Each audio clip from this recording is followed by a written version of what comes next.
This is Death at the Opera House, a Hercule Poirot mystery. Welcome back to the Little Grey Cells. I'm Arthur Hastings, and thank you for joining me tonight on this journey. If you're joining us for the first time, we invite you to subscribe and ring that notification bell so you never miss a mystery. Dim your lights, Poirot yourself a tisane, and prepare to exercise your own grey cells. Chapter 1. The final aria. The soprano's voice soared through the gilded splendor of the Royal Imperial Opera House, reaching notes of such crystalline purity that even Hercule Poirot, who had attended the opera countless times in his long and distinguished career, felt a shiver run down his spine. Madame Carlotta Donatello was, without question, the finest singer of her generation, and tonight she was giving the performance of a lifetime. The opera was Tosca, that magnificent tragedy of love and betrayal and political intrigue, and Madame Carlotta was performing the title role with an intensity that seemed to transcend mere acting. When she sang of her love for the painter Cavaradossi, her voice trembled with genuine emotion. When she confronted the villainous Scarpia, her eyes blazed with authentic fury.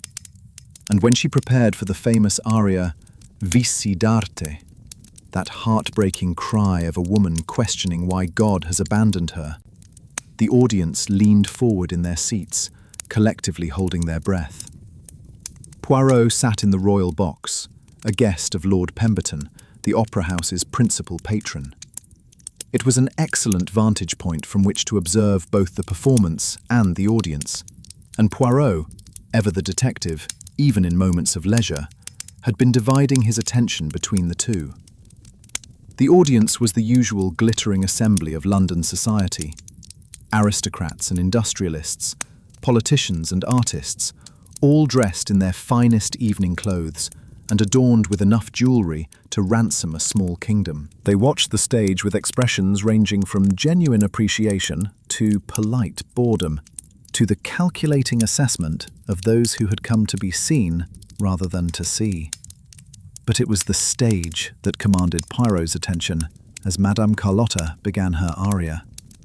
She stood alone in the centre of the set, a magnificent recreation of the Palazzo Farnese, her crimson gown pooling around her like blood.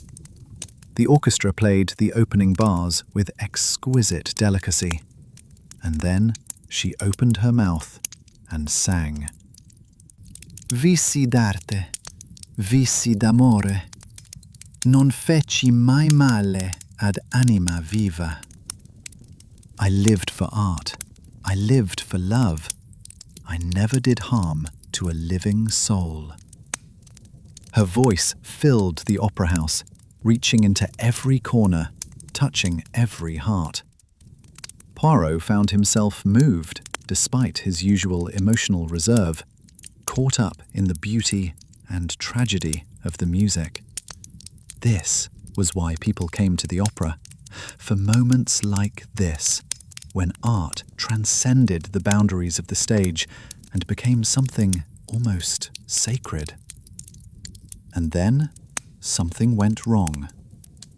Madame Carlotta's voice faltered. The note she was holding, a high B-flat of astonishing purity, suddenly wavered, cracked, and died. Her hand went to her throat, her eyes widened with shock and confusion, and for a moment she simply stood there, frozen, as the orchestra played on without her. The audience stirred.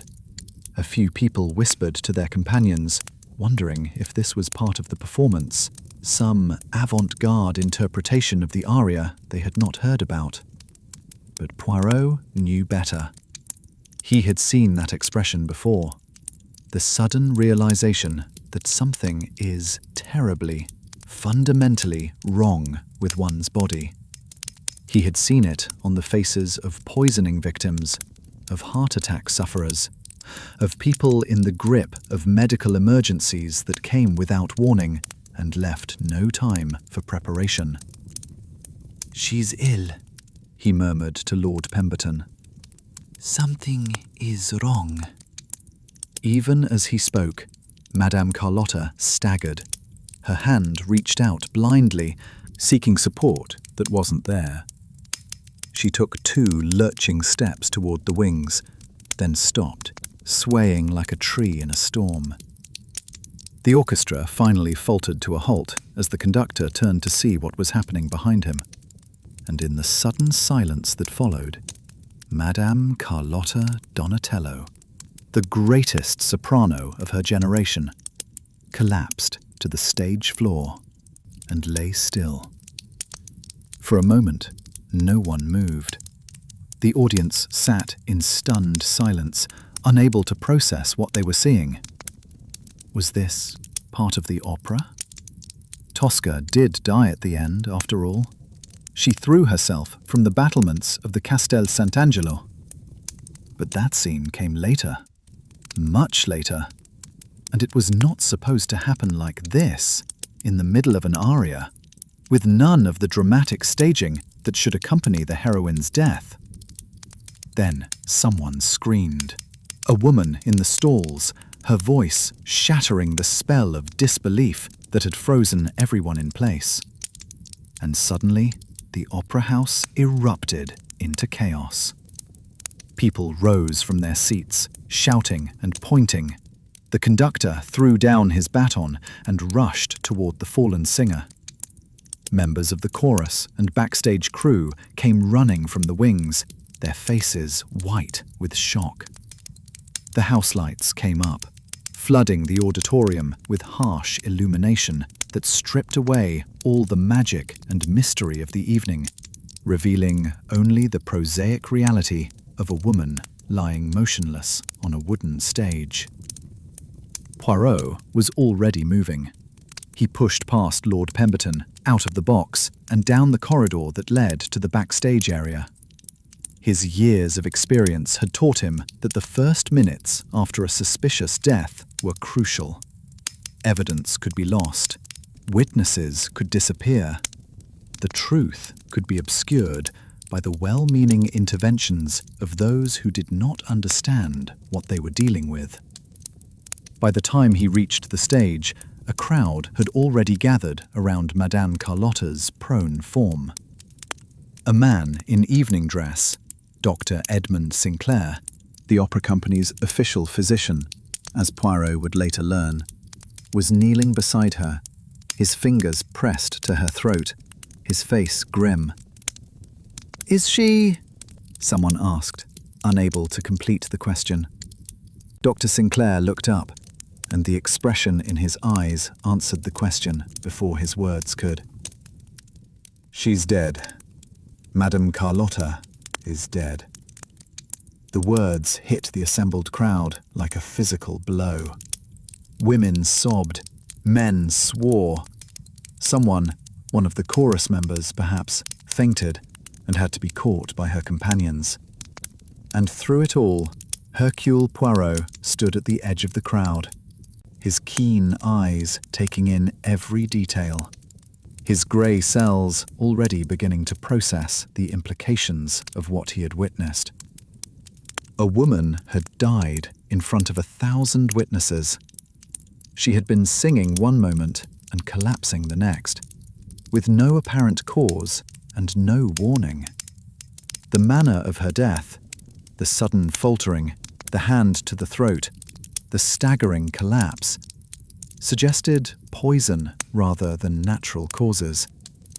And if she had been poisoned, then someone in this opera house was a murderer. Poirot stepped forward, his voice cutting through the chaos with the authority of a man accustomed to taking charge in moments of crisis. "Everyone must remain exactly where they are. No one is to touch the body or disturb the scene. This is now a matter for the police and for Hercule Poirot." Chapter 2. The Scene of the Crime. The police arrived within the hour. Detective Inspector Harold Jameson of Scotland Yard, a solid, competent man with whom Poirot had worked on several previous cases. Jameson took charge of the scene with brisk efficiency, ordering the audience to remain in their seats while his officers took names and addresses, securing the backstage area and arranging for the body to be examined by the police surgeon.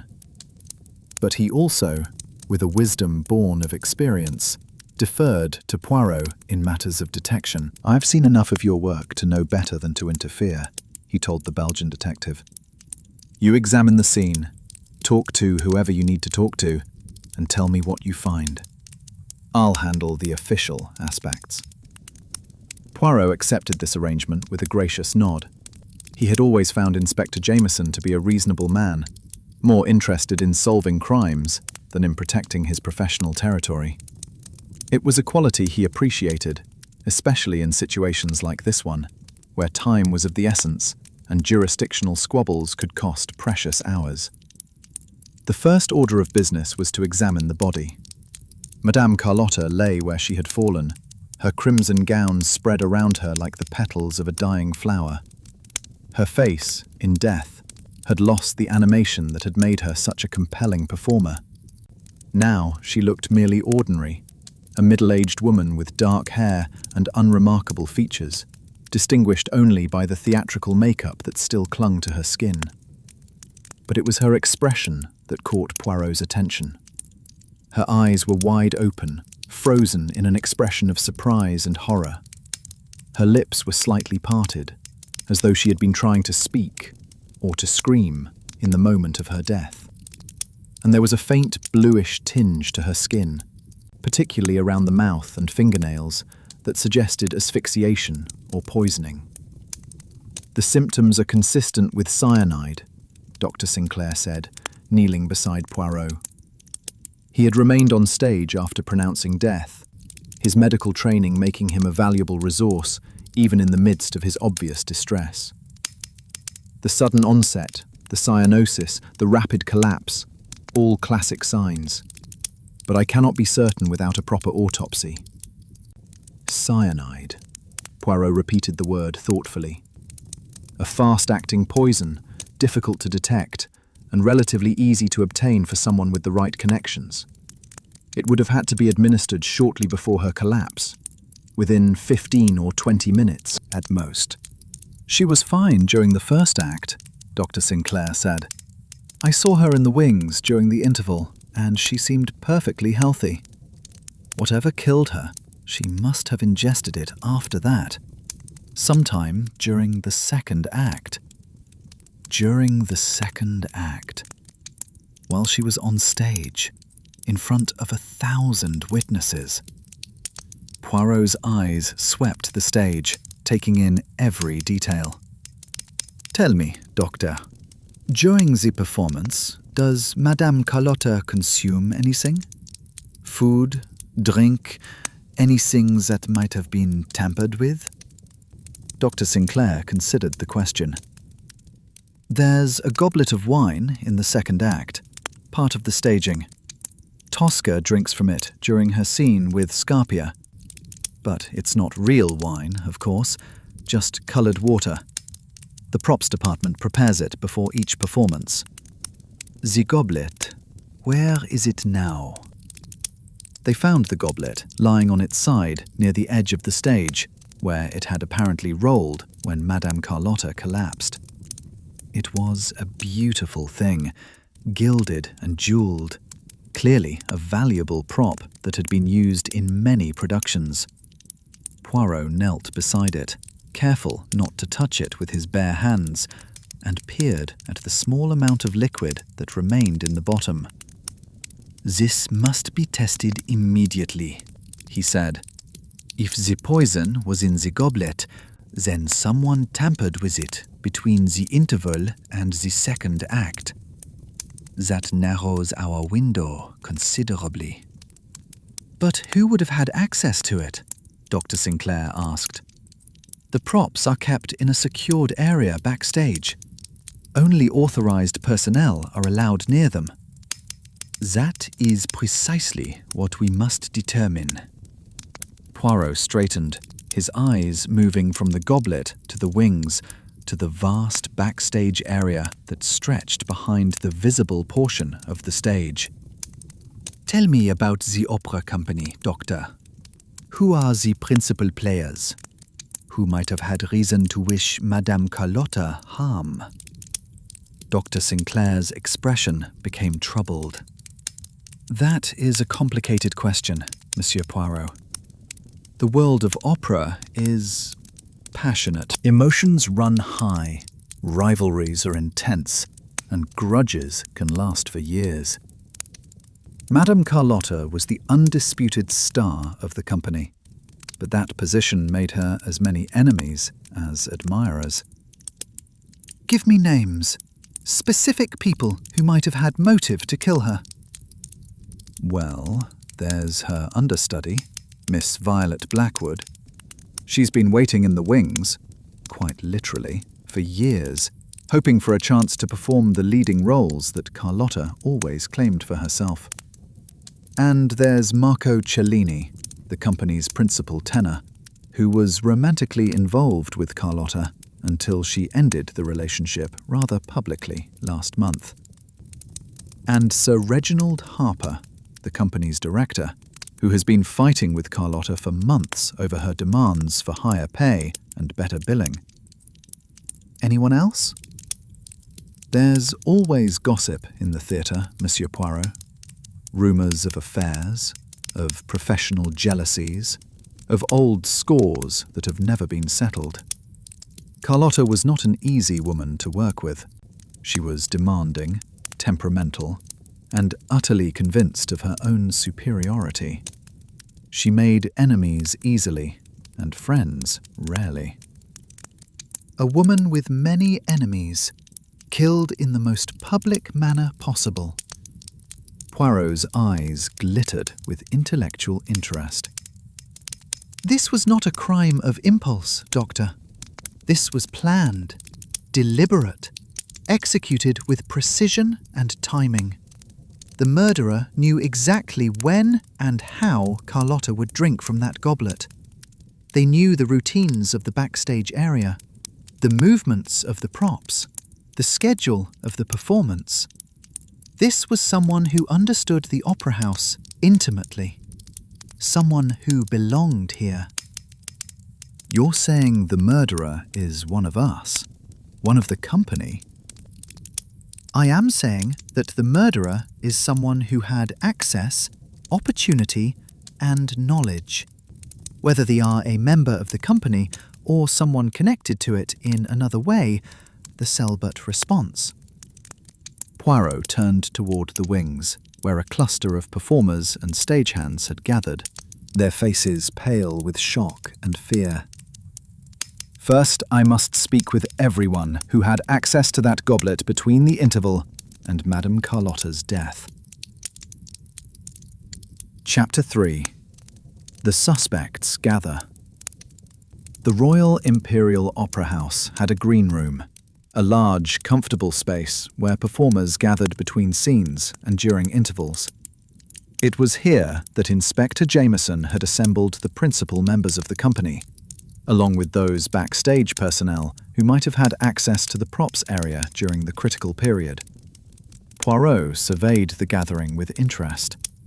There were perhaps 20 people in the room, representing a cross-section of the opera world. Singers in various stages of costume and makeup, stagehands in working clothes, administrative staff in evening dress who had been watching the performance from the wings. All of them looked shaken, some tearful, a few seemingly on the verge of hysteria. But among them, Poirot knew, was almost certainly a murderer. Someone whose shock and grief were merely performance. A mask concealing calculation and guilt. "Ladies and gentlemen," he began, his voice carrying easily through the room. "I am Hercule Poirot. Some of you may know my reputation. For those who do not, I will say only that I have devoted my life to the pursuit of truth and justice. Tonight, a woman has been murdered. Murdered in front of 1,000 witnesses, yet with such skill that no one saw the crime being committed. I intend to discover who is responsible, and I shall require the cooperation of everyone present. Murdered? The voice came from a young woman near the back of the room. Miss Violet Blackwood, the understudy, according to the whispered identification Poirot received from Dr. Sinclair. She was perhaps 25, with auburn hair and striking green eyes that were currently wide with apparent shock. Are you certain it was murder? Perhaps it was her heart. Carlotta was always so intense, so emotional. Perhaps the strain of the performance was simply too much for her. The symptoms are consistent with cyanide poisoning, mademoiselle. We await confirmation from the autopsy, but I have seen enough cases to be confident in my assessment. Madame Carlotta was poisoned, almost certainly through the wine she drank during the second act. A murmur rippled through the room. Several people exchanged glances, some fearful, some calculating, some that Poirot could not quite interpret. The goblet. This voice belonged to a man in his 50s, heavy-set and authoritative, whom Poirot recognized as Sir Reginald Harper, the company director. You're saying someone poisoned the prop goblet? But that's impossible. The props are kept in a secured area. Only authorized personnel have access. And yet, someone did access it, Sir Reginald. Someone who knew the routines of the opera house, who knew when the goblet would be prepared, and when Madame Carlotta would drink from it. Someone who planned this murder with care and precision. Poirot let his gaze sweep the room, watching for reactions. I should like to begin by establishing who had access to the props area between the interval and the beginning of the second act. If you were backstage during that time, please raise your hand.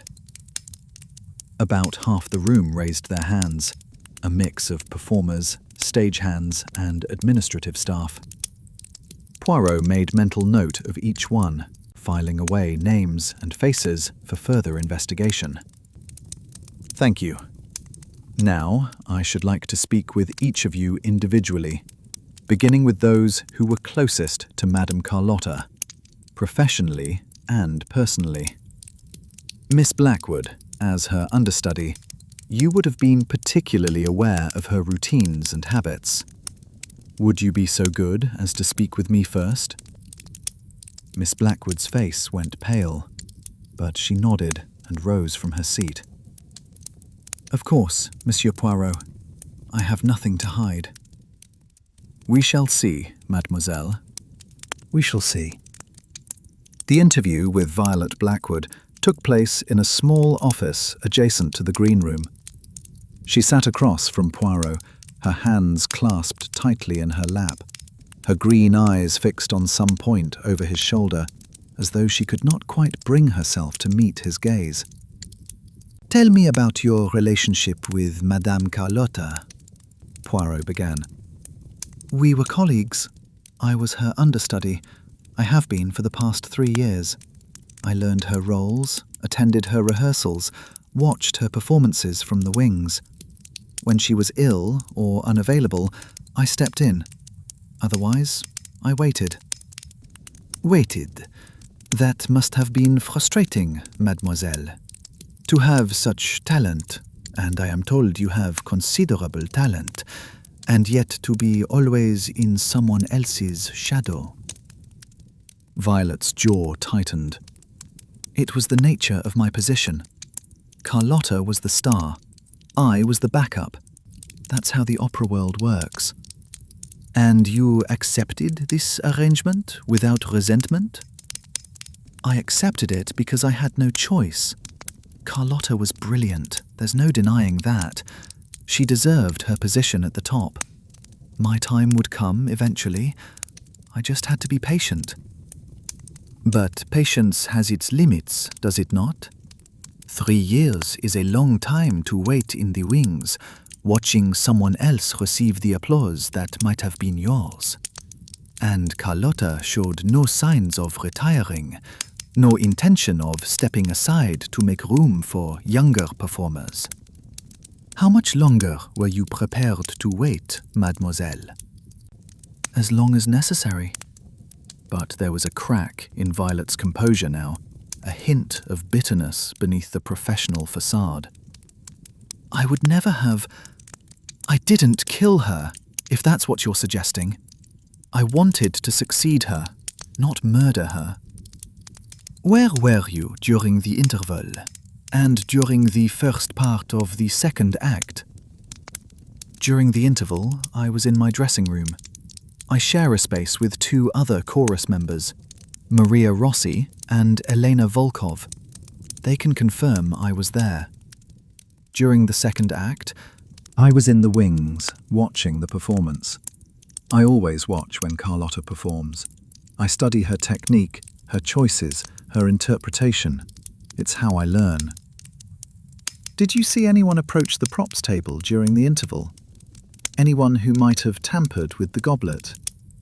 Violet hesitated. I wasn't watching the props table specifically, but there were people moving around backstage, as there always are. Stagehands, dressers, other performers. It would have been easy for someone to approach the table without being noticed. Easy, but not unnoticed. Someone must have seen something, even if they did not understand its significance at the time. Poirot fixed her with his penetrating gaze. Think carefully, mademoiselle. Did you see anything unusual? Anyone behaving in a way that struck you as odd or out of place? Violet was silent for a long moment, her expression troubled. There was one thing, she said finally. I don't know if it's relevant, but I saw Marco Cellini, the tenor, near the props table during the interval. He was looking at the goblet, turning it over in his hands. When he noticed me watching, he put it down quickly and walked away. I thought it was strange at the time, but I assumed he was just nervous about the performance. Marco Cellini, the man who was romantically involved with Madame Carlotta until recently. Yes, they were together for almost 2 years. Then Carlotta ended it, publicly, in front of the entire company. It was ugly. Marco was devastated. He's barely spoken to anyone since. And yet he is still performing with her? That must have been difficult. The show must go on, as they say. Marco is a professional. Whatever his personal feelings, he would never let them interfere with a performance. At least, that's what I thought. Her voice dropped. But if he was handling the goblet, if he put something in it... We shall see what Monsieur Cellini has to say for himself. Thank you, mademoiselle. You have been most helpful. Marco Cellini was a striking man in his early 40s, with the kind of dramatic good looks that served him well on the operatic stage.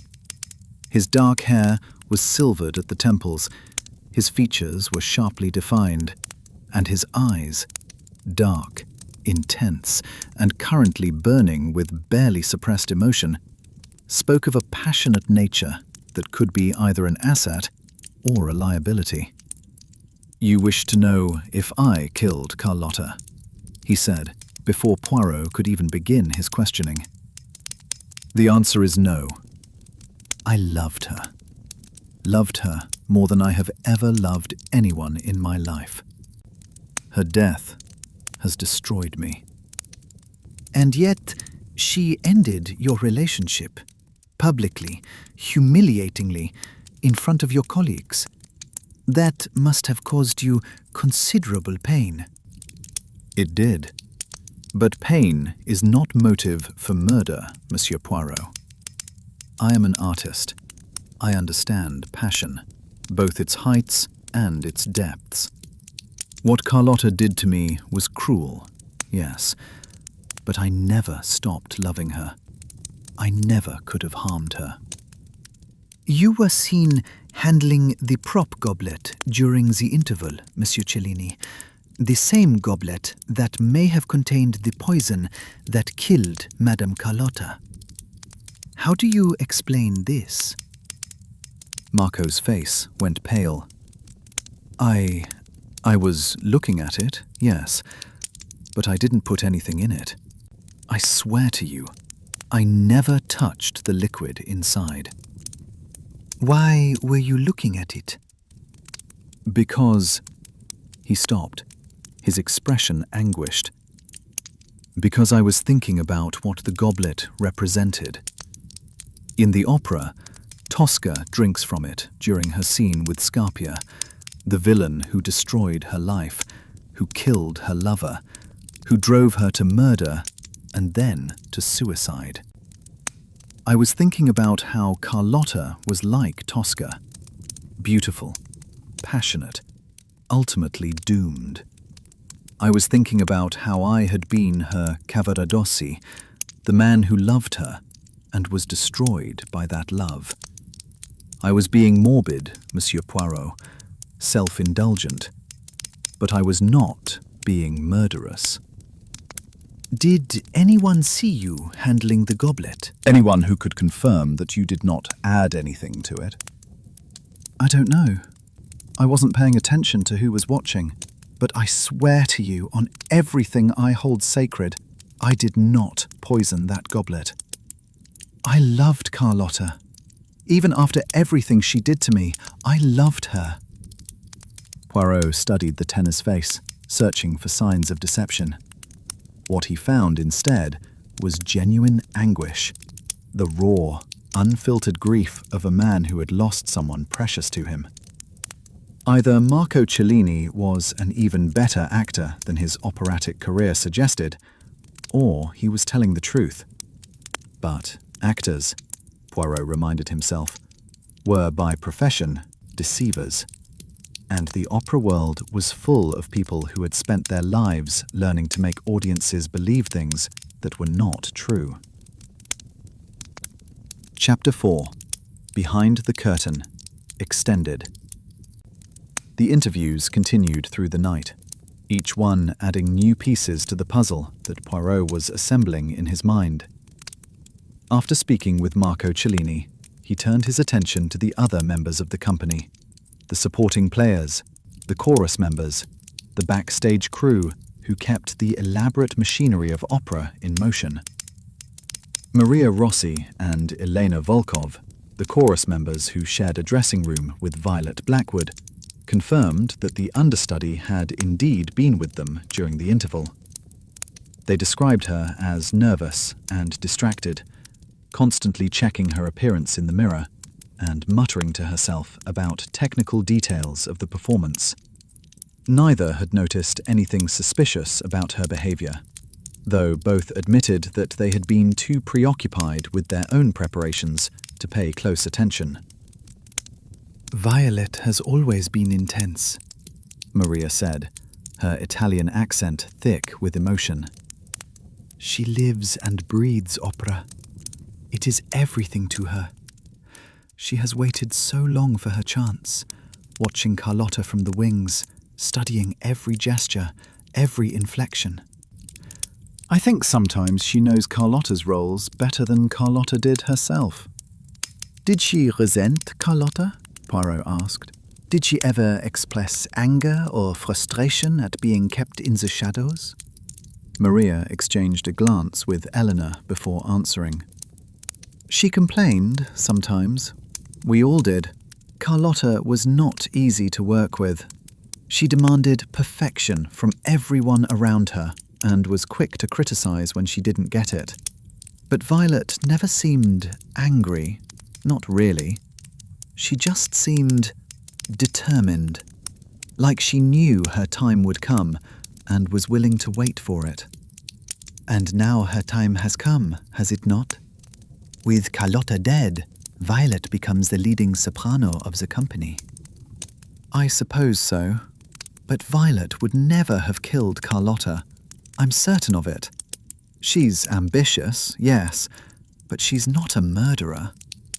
Poirot thanked them and moved on to the next interview. Thomas Hardy, the chief stagehand who had been responsible for managing the props during the performance. He was a grizzled man in his 50s, with the calloused hands and weathered face of someone who had spent his life doing physical labour. "I've been working at this opera house for 30 years, Thomas said, settling heavily into his chair. "Seen hundreds of performances, dozens of leading ladies come and go. Carlotta was one of the best. Couldn't deny that, whatever you thought of her personally. Her voice could make you weep, even when you'd heard the same aria 1,000 times. Did you notice anything unusual during last night's performance? Anyone behaving strangely? Anyone who shouldn't have been in the backstage area?" Thomas scratched his chin thoughtfully. "It was a normal night, mostly. The usual chaos during the interval, costume changes, prop checks, people running around like headless chickens. But there was one thing that struck me as odd." "Yes?" "Dr. Sinclair. He's usually in and out pretty quick, checks on Madame Carlotta, maybe gives her something for her nerves, then disappears until he's needed. But last night, he was backstage for a long time. Must have been in her dressing room for 20 minutes at least. I noticed because I had to walk past her door several times, and I could hear voices, his and hers, going back and forth. Couldn't make out what they were saying, but it sounded heated." "Heated? They were arguing?" "That's what it sounded like to me. But when he came out, he was calm as anything, smiled at me, asked how I was doing, walked off like nothing was wrong.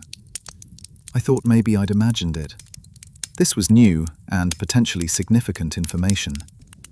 If Dr. Sinclair and Carlotta had been arguing shortly before the performance, arguing seriously enough to be heard through a closed door, then something had clearly been wrong between them.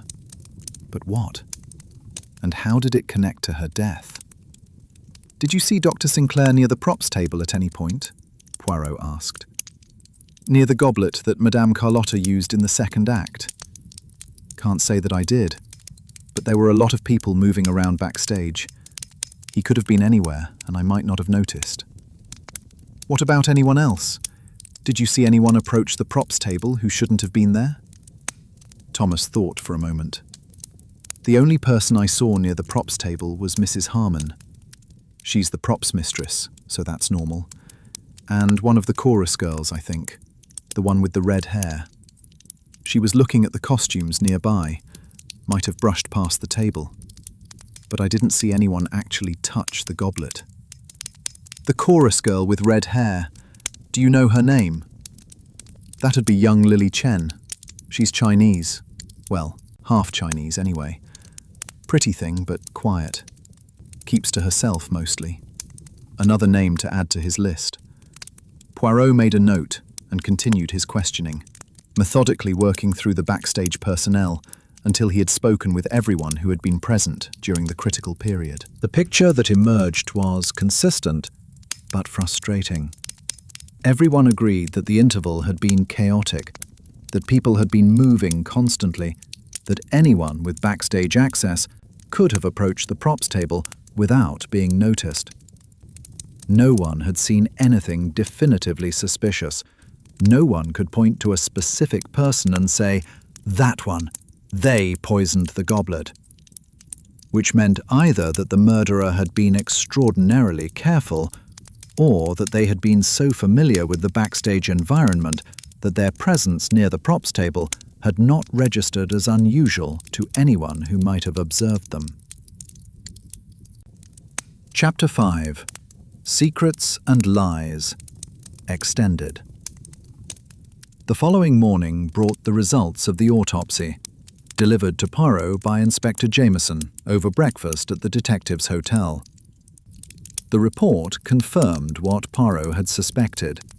Madame Carlotta had died from potassium cyanide poisoning, the poison having been ingested approximately 15 to 20 minutes before her collapse. The concentration was quite high, Jameson noted, reading from the pathologist's notes. Enough to kill a grown man within minutes.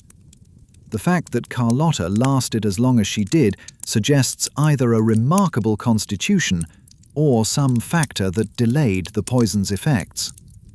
Or perhaps she did not ingest the full dose at once, Poirot mused. Perhaps the poison was administered gradually, in small amounts that accumulated over time.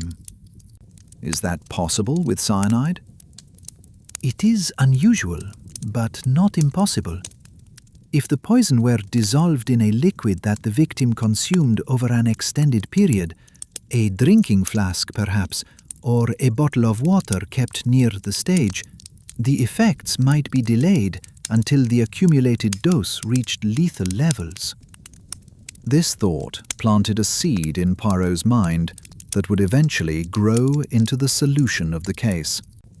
But for now, he set it aside and focused on the more immediate questions raised by the investigation. Poirot also received a detailed report on Madame Carlotta's background and personal life, compiled by Inspector Jameson's officers through interviews with her servants, her bankers, and her various professional associates. The picture that emerged was of a woman who had been as complicated in her private life as she had been brilliant in her public performances. Born Carlotta Maria Benedetti in Milan in 1882, she had risen from poverty to become one of the most celebrated sopranos in Europe. Her father had been a cobbler, her mother a seamstress, and her childhood had been marked by the kind of grinding deprivation that left permanent scars on those who survived it. Music had been her escape, first singing in the church choir, then performing at local festivals, finally attracting the attention of a wealthy patron who had funded her training at the Milan Conservatory. Her rise had been meteoric, but not easy. She had faced prejudice because of her humble origins, competition from singers with better connections, and the constant pressure to compromise her artistic integrity in exchange for career advancement. She had refused to compromise, refused to marry the wealthy men who pursued her, refused to soften her demanding nature to make herself more likable, refused to accept anything less than the leading roles she knew she deserved. This stubbornness had earned her enemies. The report included a long list of people who had clashed with Carlotta over the years. Directors who had fired her, colleagues who had complained about her behavior, critics who had questioned her talent. But it had also earned her admirers, who appreciated her uncompromising commitment to her art. Her romantic history was particularly interesting. In addition to Marco Cellini and Lord Pemberton, she had been involved with at least a dozen other men over the years. Musicians, aristocrats, businessmen, even a minor European prince who had reportedly offered to give up his throne for her. None of these relationships had lasted, and most had ended badly. She used men, one former lover had told the police. She took what she wanted from them, money, connections, influence, and then discarded them when they were no longer useful. She was incapable of genuine love, only of performances designed to get what she needed. This assessment might have been coloured by bitterness, but it was echoed by others who had known Carlotta well. She had been, by all accounts, a supremely selfish woman who viewed other people primarily as instruments to advance her own interests. Such a personality was bound to create resentments, and resentments, as Poirot knew all too well, were the soil in which murder often took root. The medical report was equally revealing. Carlotta had been in good general health for a woman of her age, but she had suffered from chronic throat problems, the result, apparently, of years of strain on her vocal cords. She had been taking various medications to manage these problems, including the morphine that Dr. Sinclair had been prescribing. The morphine addiction is confirmed, Jameson noted. The pathologist found significant levels in her system, consistent with regular use over an extended period. She must have been taking it almost daily. And Dr. Sinclair was the source? The only one we can identify. There are no records of prescriptions from any other physician, and her servants say she never sought treatment elsewhere. Sinclair was her sole medical provider. This gave Poirot pause. A woman addicted to morphine, dependent on a single physician for her supply, that created a relationship of considerable power and intimacy. If anything disrupted that relationship, if Carlotta had threatened to expose Sinclair or had attempted to break free of her dependency, the consequences might have been severe. But would a doctor kill a patient to prevent exposure? It seemed extreme, but Poirot had seen men kill for less. Professional ruin, loss of livelihood, social disgrace. These were powerful motivations for those who valued their standing in the world. The investigation into Sir Reginald Harper's finances revealed another potential avenue of inquiry. The company director had indeed taken out a life insurance policy on Carlotta, a policy worth £50,000 that would be paid to the opera company in the event of her death. The policy had been purchased 6 months earlier, shortly after Carlotta had threatened to leave the company for a rival institution in Paris. "He said it was to protect the company's investment," Jameson explained. "Carlotta was essential to their season. If she died or became unable to perform, they would face significant financial losses. The insurance was meant to offset those losses. And now those losses have been offset very nicely indeed," Poirot observed. £50,000 is a substantial sum. It would go a long way toward covering the gambling debts that Sir Reginald has apparently accumulated.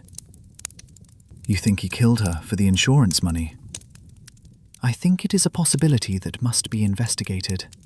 Sir Reginald had motive, opportunity, and, if he was desperate enough about his financial situation, the temperament to commit murder. But I am not yet prepared to commit to any theory. There are too many suspects, too many motives, too many threads that need to be followed to their conclusions." The investigation into the mysterious Lily Chen, the chorus member who had been seen near the props table, revealed an unexpected connection. Lily was not merely a chorus girl. She was the daughter of a wealthy Chinese merchant who had married an Englishwoman and settled in London. She had joined the opera company not out of financial necessity, but out of genuine passion for music. And she had a connection to Carlotta that no one had mentioned before. "They were rivals," Maria Rossi told Poirot when he questioned her again. "Not publicly. Lily would never have dared challenge Carlotta openly. But Lily has an extraordinary voice, truly extraordinary. Some of us thought she was even better than Carlotta, though we would never have said so out loud. Carlotta knew it too. You could see it in the way she looked at Lily sometimes. She was afraid of her." Afraid? The great Carlotta Donatello was afraid of a chorus girl. Carlotta was afraid of anyone who might threaten her position.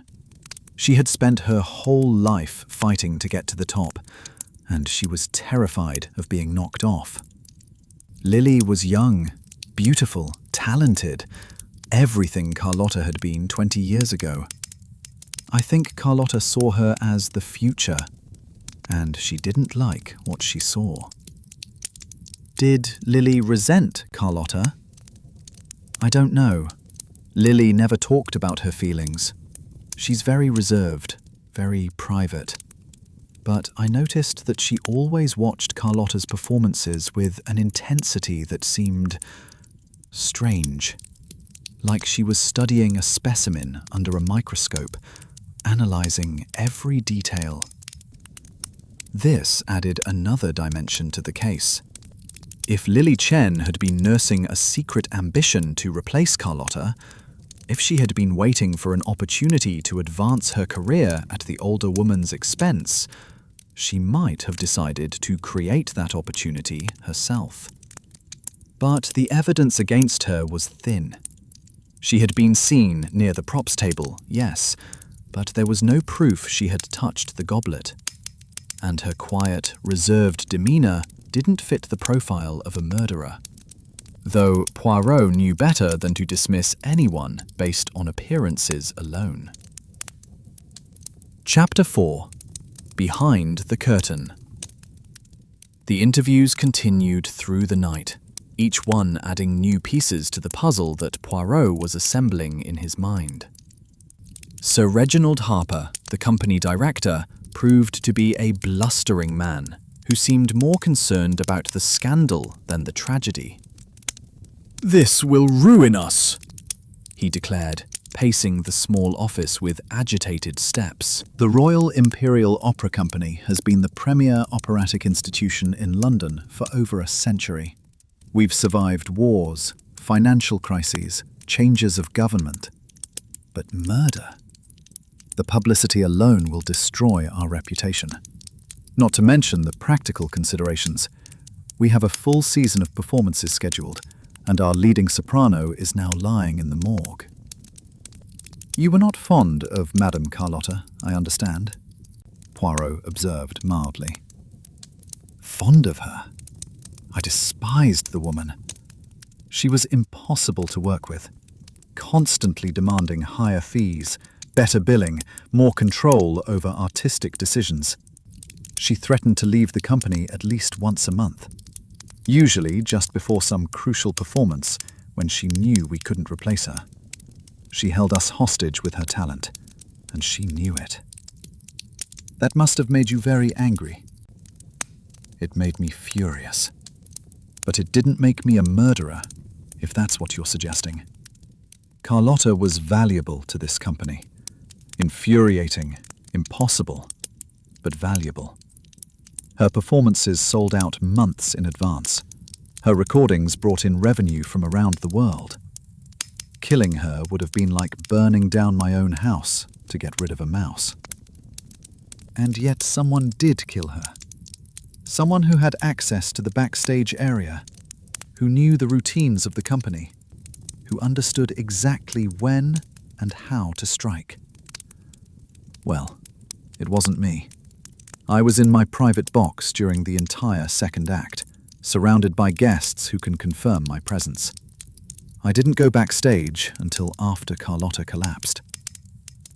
Your private box? That would be the one adjacent to Lord Pemberton's, if I am not mistaken.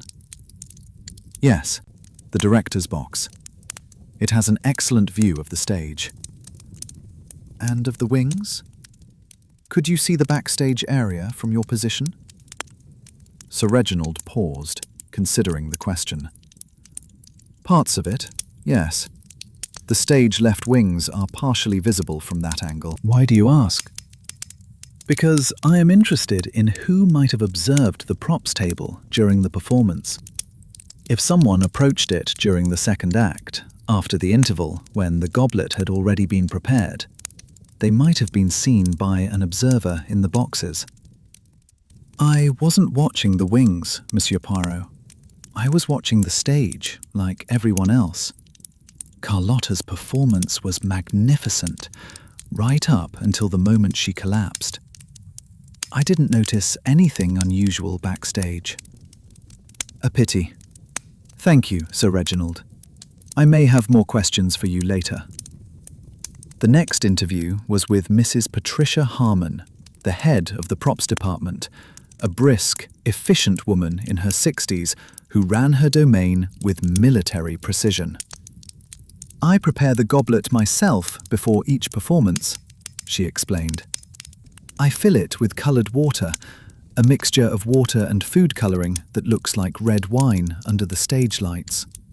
I place it on the props table approximately 15 minutes before it's needed, and it remains there until one of the stagehands carries it to the set for the Scarpia scene. And during the interval, what happens to the goblet then? I check all the props that will be needed for the second act, including the goblet. I made sure it was in position and properly filled. Then I left the props area to attend to other duties. The interval is a busy time. There are costume changes, set changes, dozens of details that need attention. How long were you away from the props table? Perhaps 20 minutes. When I returned, everything appeared to be in order. The goblet was where I had left it. The liquid inside looked correct. I had no reason to suspect anything was wrong. Could someone have tampered with the goblet during those 20 minutes? Anyone with backstage access could have done so. During the interval, there are people moving everywhere. Performers, stagehands, dressers, even visitors who have obtained backstage passes. It would have been easy for someone to approach the table, add something to the goblet, and walk away without being noticed. Who has backstage access, specifically? Is it controlled in any way?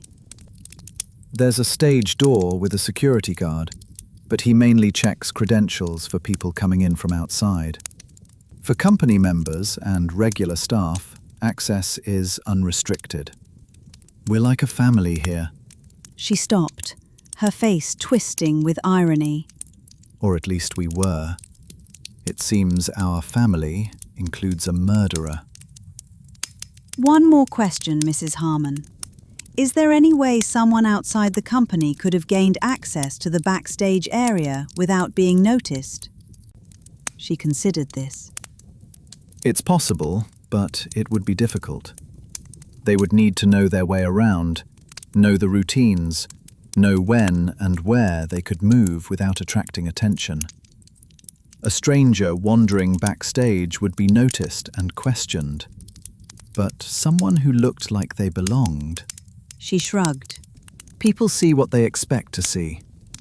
If someone carried themselves with confidence and appeared to have a purpose, they might not be challenged.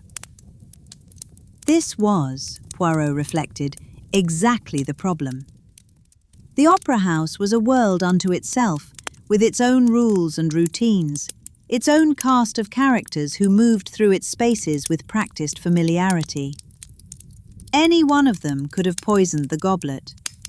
And tracking down the guilty party would require understanding not just the facts of the case, but the complex web of relationships, rivalries and resentments that connected everyone in this insular world.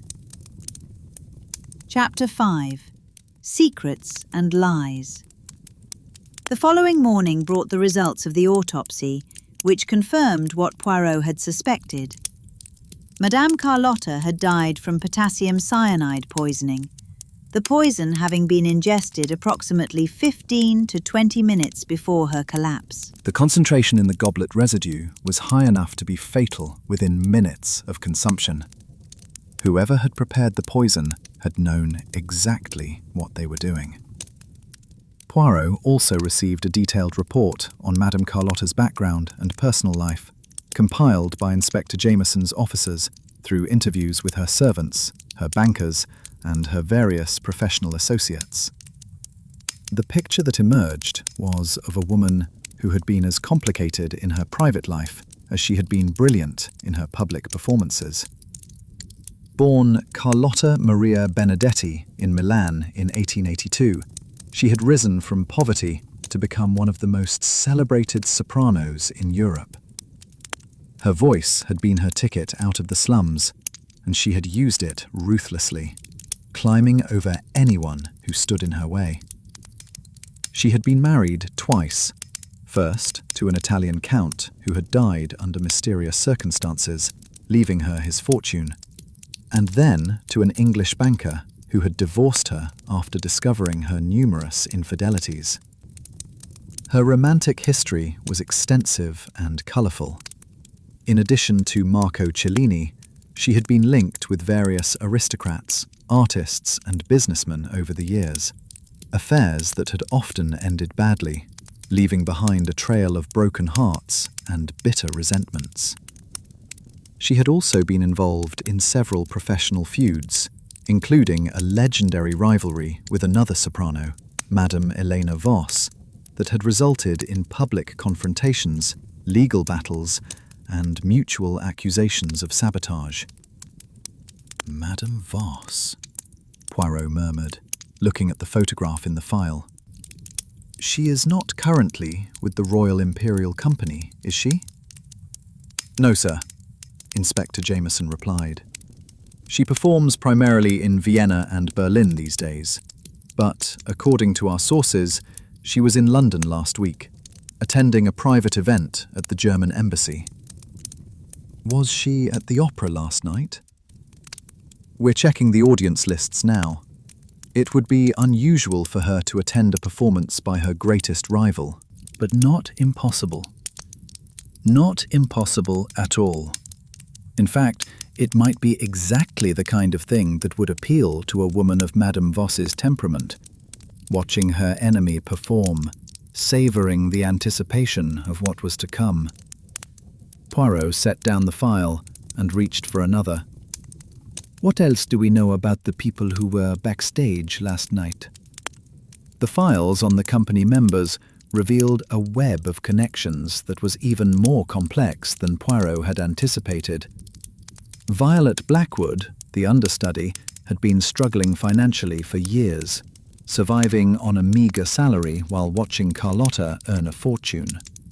She had also been romantically involved with Sir Reginald Harper, an affair that both parties had tried to keep secret, but that was apparently known to several members of the company. Marco Cellini's background was equally interesting. Before his relationship with Carlotta, he had been engaged to another singer, a young woman named Isabella Romano, who had died tragically in a fire at a Venice theatre 5 years ago. The fire had been ruled accidental, but rumours had circulated that it might have been deliberately set by someone who wanted to eliminate a rival. Sir Reginald Harper, despite his protestations of financial pragmatism, had significant gambling debts that he had been struggling to conceal. He had recently taken out a large insurance policy on Carlotta's life, a policy that would pay a substantial sum to the opera company in the event of her death. And Dr. Edmund Sinclair, the company physician, had a secret of his own. He had been writing prescriptions for morphine and other controlled substances to Carlotta for the past 2 years, feeding an addiction that had begun after a particularly grueling performance schedule. The addiction was not widely known, but it gave Dr. Sinclair leverage over the soprano, leverage that might have become uncomfortable if she had decided to expose him. Everyone has secrets, Poirot observed, laying out the files on the table before him. Everyone has something to hide, something that connects them to the victim in ways they would prefer not to acknowledge. The question is, which of these secrets was worth killing for? What's your theory, Monsieur Poirot? Inspector Jameson asked. You've interviewed everyone, examined all the evidence. Who do you think did it? I have several theories, Inspector, but I am not yet prepared to commit to any of them. There are still questions that need to be answered, inconsistencies that need to be resolved.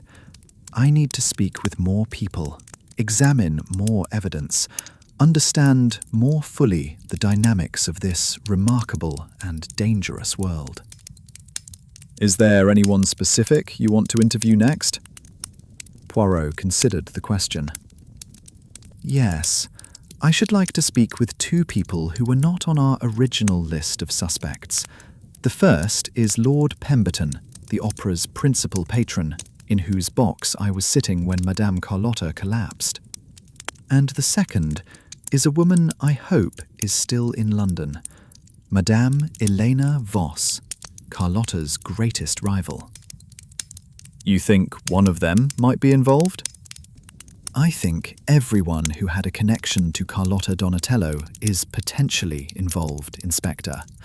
Until I can eliminate them through evidence and logic, Every person who knew her, loved her, hated her, or worked with her remains a suspect. And in a world as passionate and treacherous as the opera, that is a very long list indeed. Chapter 6. The Patron's Secret. Lord Pemberton received Poirot in the drawing room of his Mayfair townhouse, a space that reflected the refined taste and substantial wealth of its owner. The walls were hung with paintings by old masters, the furniture was antique and valuable, and the man himself, tall, distinguished, with silver hair and the bearing of aristocratic confidence, seemed perfectly suited to his surroundings. "A terrible business," Lord Pemberton said, gesturing for Poirot to take a seat. I've supported the opera for over 30 years, and I've never experienced anything like this. Poor Carlotta. Whatever her faults, she didn't deserve to die like that. You knew her well, my lord? As well as anyone in her audience could know her, I suppose. I attended most of her performances, hosted her at various social events, contributed to her charitable endeavours. She was a magnificent artist, and I was proud to be her patron. Only her patron? Poirot asked, his tone carefully neutral. There were no closer connections between you? Lord Pemberton's expression flickered, a brief moment of something that might have been discomfort or might have been carefully suppressed emotion. What are you suggesting, Monsieur Poirot? I am suggesting nothing, my lord. I am merely asking questions, seeking to understand all the relationships that connected people to the deceased. You were, after all, one of the last people to see her alive. You were sitting in your box, watching her performance at the moment she collapsed. As were 1,000 other people. True, but most of those 1,000 other people did not have a private correspondence with Madame Carlotta that included, among other things, a series of letters expressing romantic feelings that were apparently reciprocated. The colour drained from Lord Pemberton's face. How did you... Those letters were private. Nothing is private in a murder investigation, my lord. The police searched Madame Carlotta's residence this morning and found the letters in her bedroom, hidden in a secret compartment of her writing desk. They paint a picture of a relationship that was considerably more intimate than mere patronage. Lord Pemberton was silent for a long moment. When he finally spoke, his voice was quiet and strained. I loved her. Is that what you want me to say? I loved Carlotta Donatello with a passion that I have never felt for anyone else. Not my wife, not any of the women I have known over the years. She was extraordinary, Monsieur Poirot. Not just her voice, but her spirit, her vitality, her absolute refusal to be ordinary in any way. Being with her made me feel alive in a way I had forgotten was possible. And she returned your feelings? I believed she did. The letters certainly suggested as much. But Carlotta was complicated. She had many admirers, many suitors, and she was not always faithful to any of them. I knew about Marco Cellini, knew about the others. I accepted it because I had no choice. I was married, unable to offer her the kind of public relationship she deserved. I took what she was willing to give and tried not to ask for more. Did your wife know about the affair? Lord Pemberton's expression hardened. My wife knows many things, Monsieur Poirot. Whether she knows about Carlotta specifically, I cannot say. We have not discussed such matters in many years. Lady Pemberton was at the opera last night, was she not? Sitting in the box beside you? She was. But if you're suggesting that my wife might have poisoned Carlotta out of jealousy, you're very much mistaken. Catherine is not that kind of woman. She is cold, practical, and utterly indifferent to my emotional life. The idea that she would risk scandal and imprisonment over something as trivial as an affair is absurd. Trivial? Poirot raised an eyebrow. Your love for Madame Carlotta was trivial. Not to me, but to Catherine, yes. She married me for my title and my fortune, not for my affection. As long as I continue to provide her with the lifestyle she expects, she has no interest in how I spend my private hours. I see. And where was Lady Pemberton during the interval last night? Did she remain in the box, or did she leave at any point? Lord Pemberton hesitated. She went to the powder room, I believe. She was gone for perhaps 15 minutes. 15 minutes. Long enough to go backstage if one knew the way. Lady Pemberton has no reason to know the way backstage. She has no interest in the operational aspects of the opera. She attends performances out of social obligation, nothing more. And yet she might have learned the layout over 30 years of attendance. The backstage entrance is not far from the main lobbies. A woman who wished to reach it unobserved would have little difficulty doing so. This is absurd. Lord Pemberton rose from his chair, his aristocratic composure finally cracking. My wife did not kill Carlotta. I did not kill Carlotta. We are patrons of the arts, not murderers.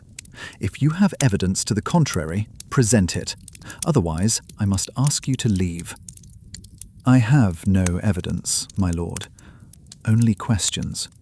Questions that must be answered if we are to discover the truth. Poirot rose as well, his manner calm despite his host's agitation. I shall leave you now, but I may need to speak with you again, and I shall certainly need to speak with Lady Pemberton. Please inform her that I shall call upon her tomorrow morning. I shall do no such thing. Catherine is not well.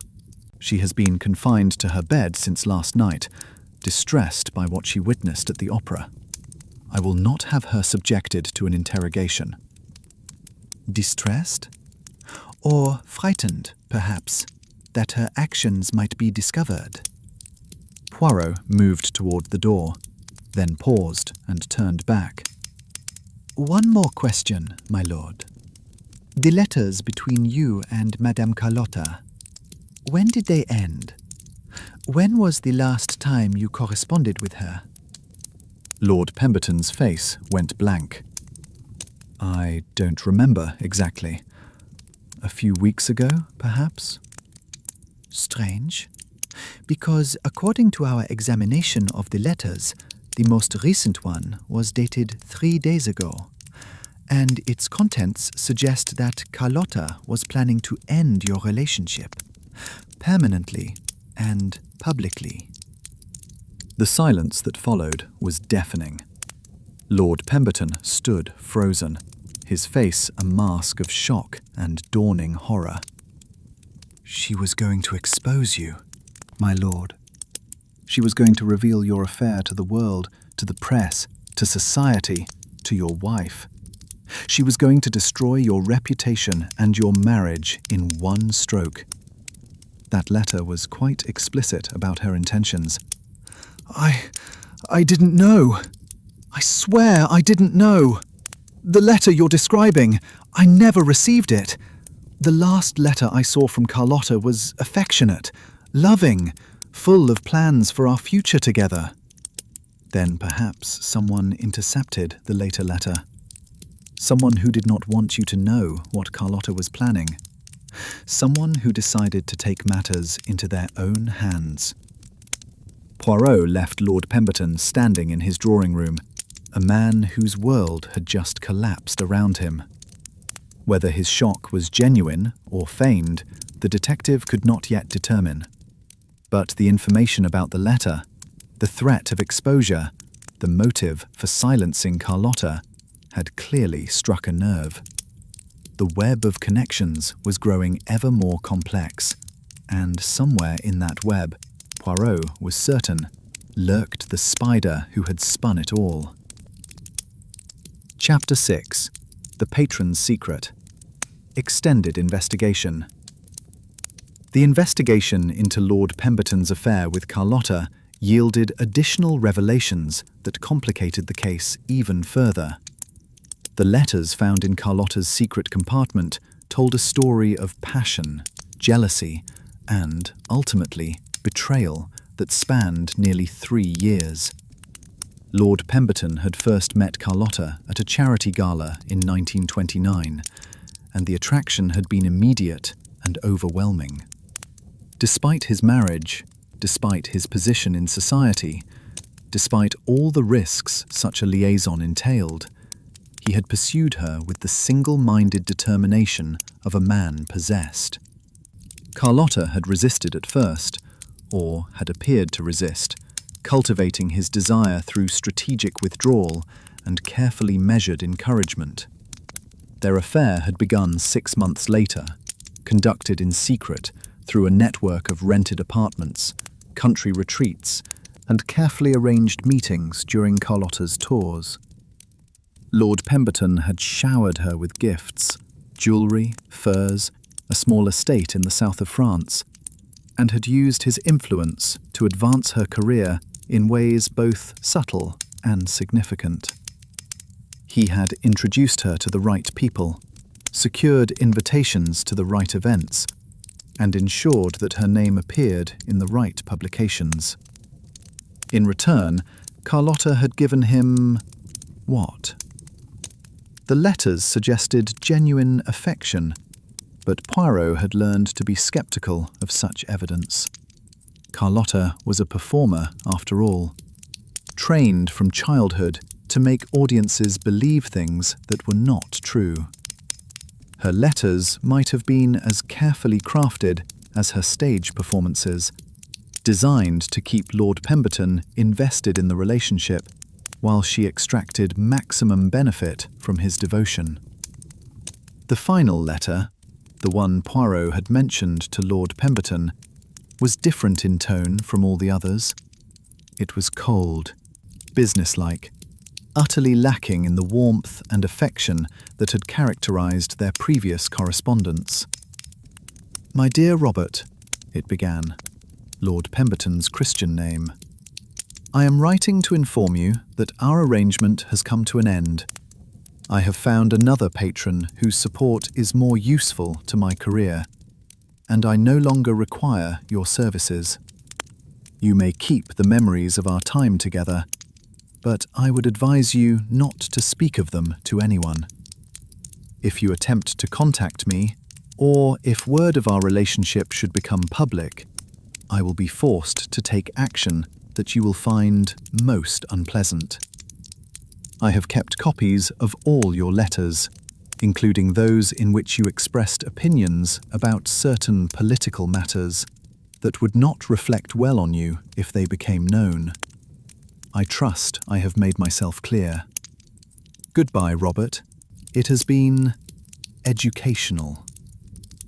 The letter was devastating, not merely because it ended the relationship, but because it revealed the cold calculation that had underlain Carlotta's apparent affection from the beginning. She had been using Lord Pemberton, manipulating him, keeping records of his indiscretions to use as leverage if he ever became inconvenient. And now she was discarding him, threatening to destroy him if he made any trouble. It was, Poirot reflected, a perfect motive for murder. But there was a complication. Lord Pemberton claimed never to have received this letter. If he was telling the truth, then someone had intercepted it. Someone who did not want Lord Pemberton to know that Carlotta was planning to expose him. But who? And why? The obvious answer was Lady Pemberton. If she had discovered her husband's affair and had been monitoring his correspondence, she might have intercepted the letter and kept it hidden. She might even have decided to take action before Carlotta could carry out her threat, killing the singer to protect her husband's reputation and her own social position. But that assumed Lady Pemberton knew about the affair, and Lord Pemberton had insisted she did not. Was he lying? Or was there another explanation? Poirot decided to interview Lady Pemberton himself, despite her husband's objections. He arrived at the Pemberton townhouse the following morning, finding the lady of the house in her private sitting room, dressed in severe black, as though already in mourning for some unnamed loss. Lady Catherine Pemberton was a handsome woman in her late 50s, with silver-streaked hair, sharp features, and the kind of ramrod posture that suggested either excellent breeding or a very uncomfortable corset. She received Poirot with an expression of cool politeness that did not quite conceal the wariness in her eyes. "Monsieur Poirot, I understand you have been investigating the death of that Italian singer. I'm afraid I cannot imagine how I might be of assistance." "You were at the opera on the night of her death, madame. You witnessed her collapse." "Along with 1,000 other people, yes. I was in my husband's box, watching the performance. I saw her fall. It was quite shocking.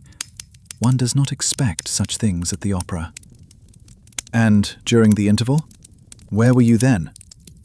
"I went to the powder room, as I believe my husband has already told you. I freshened my makeup, exchanged a few words with acquaintances I encountered there, and returned to the box before the second act began." "Did you go anywhere else? Did you visit the backstage area, perhaps?" Lady Pemberton's expression hardened almost imperceptibly. "Why would I go backstage? I have no interest in the operational aspects of the opera. I attend for the music and the social opportunity, nothing more." "You did not wish to confront Madame Carlotta? To speak with her about her relationship with your husband?" The silence that followed was deafening. Lady Pemberton's face went through a series of expressions: shock, denial, calculation, and finally a cold, hard acceptance that told Poirot everything he needed to know. "So, you are aware of the affair," he said quietly. "You have known all along." "I have known for over a year, Monsieur Poirot. I am not a fool, whatever my husband might think. The late nights, the mysterious appointments, the sudden generosity toward the opera company, the signs were obvious to anyone who cared to look. And yet you said nothing. You continued to attend performances, to sit in your husband's box, to watch the woman who had stolen his affections. What would have been the point of saying anything? Robert would not have ended the affair. He was besotted with her, blind to her obvious manipulation. And causing a public scandal would have accomplished nothing except to humiliate myself and damage our family's reputation. I chose to wait. I chose to be patient. I knew that sooner or later, Carlotta would reveal her true nature, and Robert would see her for what she really was. And now she is dead. Yes, now she is dead." Lady Pemberton's voice was utterly without emotion. "I did not kill her, if that is what you are suggesting. I wanted her out of our lives, certainly, but I would not have risked everything, my position, my freedom, my family's honor, for the satisfaction of revenge. Carlotta was not worth that." "But she was planning to expose your husband. She had written him a letter threatening to make their affair public, to ruin his reputation with political revelations that she had gathered during their relationship. If that letter had reached him..." "It did not reach him. I intercepted it." The admission was delivered with perfect composure, as though Lady Pemberton were discussing the weather rather than confessing to interference in a murder investigation. "You intercepted the letter? How?" "I have maintained a relationship with certain members of our household staff. One of the footmen has been in my employ for years, performing various services that require discretion. When I learned of Robert's affair, I instructed him to monitor my husband's correspondence, to bring me any letters that appeared to come from Carlotta or her representatives. And he brought you this letter. He brought it to me 3 days before the performance. I read it, understood its implications, and decided to keep it hidden. Robert never knew that Carlotta was planning to end their relationship. He went to the opera that night, believing she still loved him. Why did you not show him the letter? It would have ended his infatuation, freed him from her influence. Because I wanted him to suffer. For the first time, genuine emotion flickered across Lady Pemberton's face. Not grief, not remorse, but cold, burning anger. I wanted him to continue believing she loved him, and then to watch her die in front of his eyes. I wanted him to feel the loss, the grief, the terrible emptiness of having something precious torn away. I wanted him to understand what it felt like to be betrayed. You are telling me that you knew Carlotta was going to die. I am telling you nothing of the sort. I knew only that I wanted Robert to suffer. I did not know how or when that suffering would come.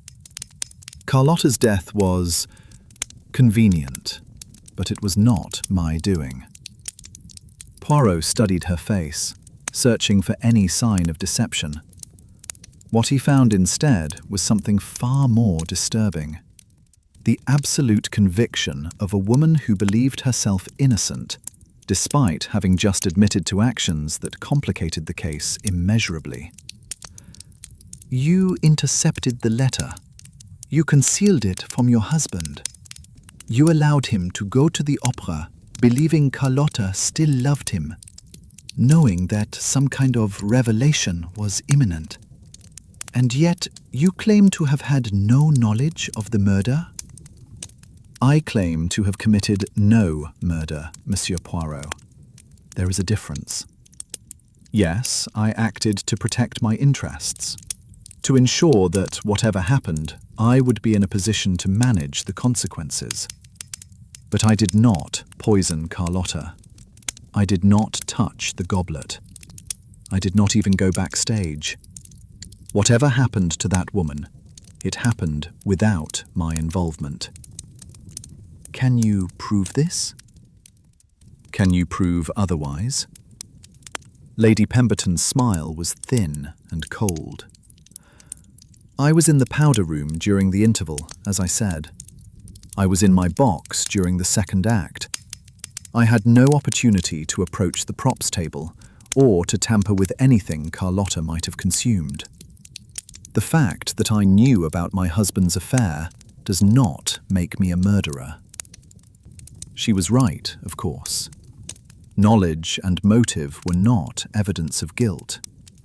But her admission about the intercepted letter raised troubling questions about what else she might have done to protect her interests, and whether those actions might have contributed, directly or indirectly, to Carlotta's death. Chapter 7. The Rival. Madame Eleanor Voss received Poirot in her suite at the Savoy Hotel, a space that had been transformed by her presence into something resembling a Viennese salon. Heavy drapes blocked the London light, candles burned in silver candelabras, and the air was thick with the scent of exotic perfume. The woman herself reclined on a chaise longue like a queen holding court, her silver hair elaborately coiffed, her still handsome face adorned with just enough makeup to suggest eternal youth without crossing into absurdity. Monsieur Poirot, the famous detective. Her voice was deep and rich, with the trained projection of a lifetime on the stage. I have been expecting you. When one's greatest rival dies under mysterious circumstances, one naturally assumes that suspicion will fall upon oneself. You are remarkably calm for a woman under suspicion of murder, madame. I am calm because I am innocent, and because I have nothing to fear from the truth. She gestured to a chair nearby. Please, sit. Let us discuss this matter like civilized people. Poirot settled into the indicated chair, his eyes never leaving her face. You were in London last night. You were, in fact, at the opera. We have confirmed your presence in the audience through multiple witnesses. I made no attempt to hide my presence. I sat in a box on the opposite side of the house from Lord Pemberton, and I watched Carlotta's performance with great interest. It was, I must admit, one of her better efforts.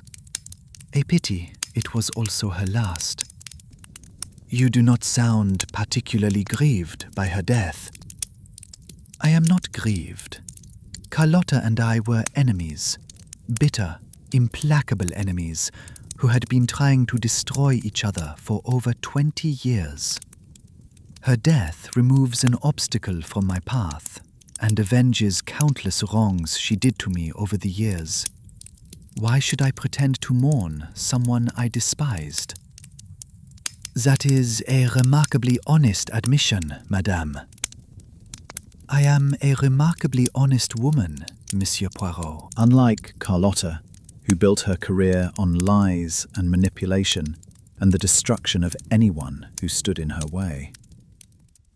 Eleanor's eyes blazed with old fury. Do you know how she got her first major role?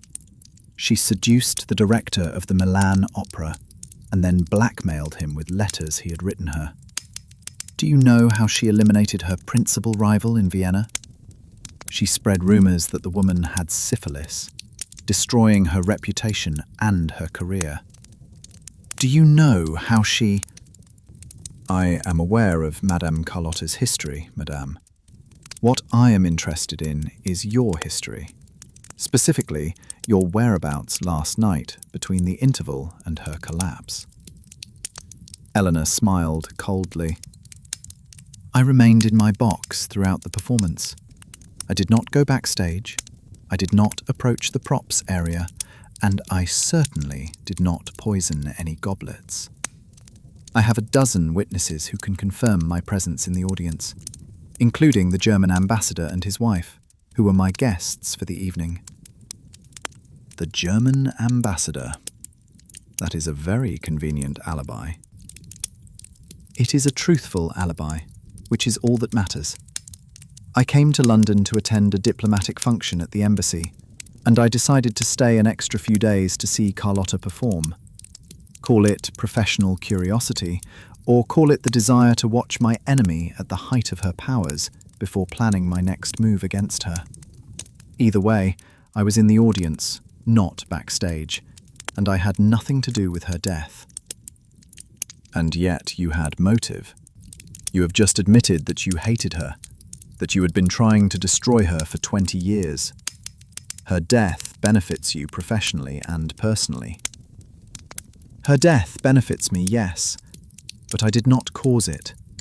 If I had wanted to kill Carlotta, I would have done so long ago, and I would have done it more elegantly than poison in a prop goblet. That is an amateur's method, Monsieur Poirot. A desperate, clumsy approach that virtually guarantees discovery. I am neither desperate nor clumsy. Then who do you believe killed her? Eleanor was silent for a moment, her expression thoughtful. If I were investigating this case, I would look at the people closest to her, the ones who had the most to gain or lose from her continued existence.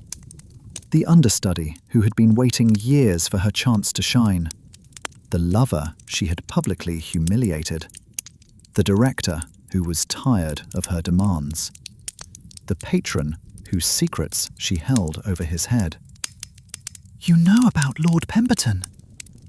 Everyone in our world knows about Lord Pemberton. Carlotta was not discreet about her conquests. She enjoyed the power that came from having important men in her thrall.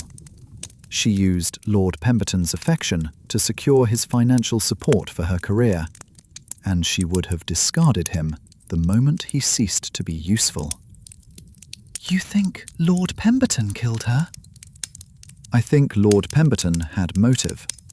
Whether he had the courage and the cunning to act on that motive, I cannot say. He struck me as a rather weak man, the kind who falls hopelessly in love with women who will only hurt him and lacks the spine to either possess them fully or let them go. And what about Lady Pemberton? Did you know that she was also at the opera last night? Eleanor's eyebrows rose. Catherine Pemberton? Now that is interesting. I would not have thought she would attend a performance by her husband's mistress, unless... Her eyes narrowed with sudden understanding. Unless she was there for a purpose. Unless she had discovered the affair and decided to take action. You believe Lady Pemberton capable of murder? I believe Lady Pemberton is capable of anything that protects her position and her pride. She is a cold woman, Monsieur Poirot.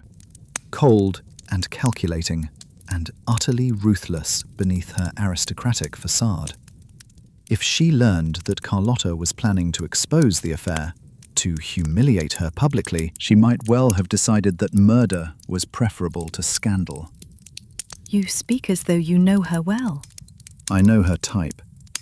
The English aristocracy is full of women like Catherine Pemberton. Women who have sacrificed everything for their position in society and will do anything to maintain it. They marry for status. They endure their husbands' infidelities in silence. And they present a perfect face to the world while seething with rage beneath the surface. When that rage finally erupts, it can be devastating. Poirot considered this assessment. It aligned with his own impressions of Lady Pemberton, whom he had observed briefly at the opera and who had struck him as a woman of formidable self-control. The question was whether that self-control had cracked, whether she had discovered her husband's affair and taken murderous action to end it. Thank you, Madame. You have given me much to think about. I have told you the truth, which is all I can do. Whether you choose to believe it is your affair. Elena rose from her chaise, signalling that the interview was over. One more thing, Monsieur Poirot. Whoever killed Carlotta did the opera world a favour. She was a brilliant artist, but she was also a poison in her own right, destroying careers, breaking hearts, corrupting everyone she touched. Her death may have been murder, but it was also justice. Rough justice, perhaps, but justice nonetheless. That is not for you or me to judge, Madame. That is for the law. The law! Elena's laugh was bitter. The law does not understand our world, Monsieur Poirot. The passions that drive us, the sacrifices we make for our art, the terrible things we do to each other in the name of ambition. The law sees only the crime. It does not see the years of provocation that led to it. Nevertheless, the law must be satisfied. A woman has been murdered, and someone must answer for it. That is the principle upon which civilization depends. Civilization? Eleanor shook her head slowly. The opera is not civilized, Monsieur Poirot. It is a battleground where the most ruthless and the most talented fight for supremacy. Carlotta was a casualty of that war. Nothing more and nothing less. Chapter 8. The Revelation. The investigation had reached a critical point. Poirot had interviewed all the principal suspects, examined all the available evidence, and constructed a mental map of the complex relationships that connected everyone involved in the case. But he was still missing something, some crucial piece of information that would tie everything together and reveal the identity of the murderer. He returned to the opera house that evening, long after the building had closed to the public. Inspector Jameson had arranged for him to have unrestricted access, and Poirot took full advantage, wandering through the empty corridors and silent performance spaces with the contemplative air of a man seeking inspiration. The stage was dark, the seats empty, the elaborate set for Tosca still in place. Poirot walked across the stage to the spot where Carlotta had fallen, trying to reconstruct the final moments of her life. She had been standing here, singing the aria that had enchanted audiences for decades. She had drunk from the goblet, the poisoned goblet, and within minutes she had collapsed. But something about the timing bothered him. Cyanide was a fast-acting poison, but not instantaneous. According to Dr. Sinclair, Carlotta should have shown symptoms within 5 to 10 minutes of ingesting the poison. Yet she had drunk from the goblet at the beginning of her scene with Scarpia, and had continued performing for nearly 15 minutes before her collapse. How was that possible? Unless she had not actually drunk from the goblet. Poirot's eyes widened as the implications of this thought struck him. The opera required Carlotta to drink from the goblet during her scene, but that did not mean she had actually consumed any of its contents. Performers often only pretended to drink, bringing the goblet to their lips without actually swallowing. If Carlotta had done this, if she had not actually drunk the poisoned liquid, then the poison must have been administered by some other means. But what other means? And when? He thought back to the timeline of the evening. Carlotta had been fine during the interval. Dr. Sinclair had seen her and confirmed she was healthy. She had performed the first part of the second act without incident. The collapse had occurred during Vici d'arte, approximately 45 minutes after the interval had ended. 45 minutes. That was too long for cyanide poisoning from the goblet. But it was consistent with a different delivery method, a slower-acting form of the poison, or an earlier administration that had taken time to work through her system.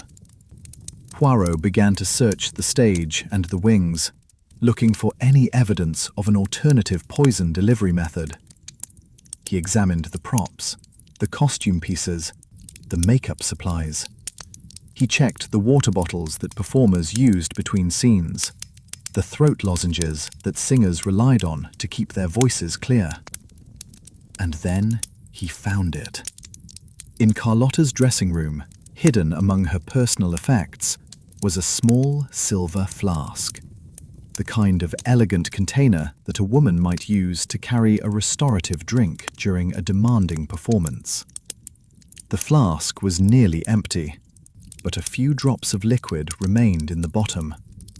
And when Poirot uncorked it and sniffed carefully, he detected beneath the expected scent of brandy a faint, bitter undertone that spoke of almonds. The poison had not been in the goblet. It had been in Carlotta's personal flask, a flask that she apparently carried with her and drank from throughout the performance. Someone had poisoned her private supply, knowing that she would consume it gradually over the course of the evening, the effects building slowly until they finally overwhelmed her during the most emotionally demanding aria of the opera. But who had access to the flask? Who knew about Carlotta's habit of drinking from it during performances? And who had the opportunity to tamper with it?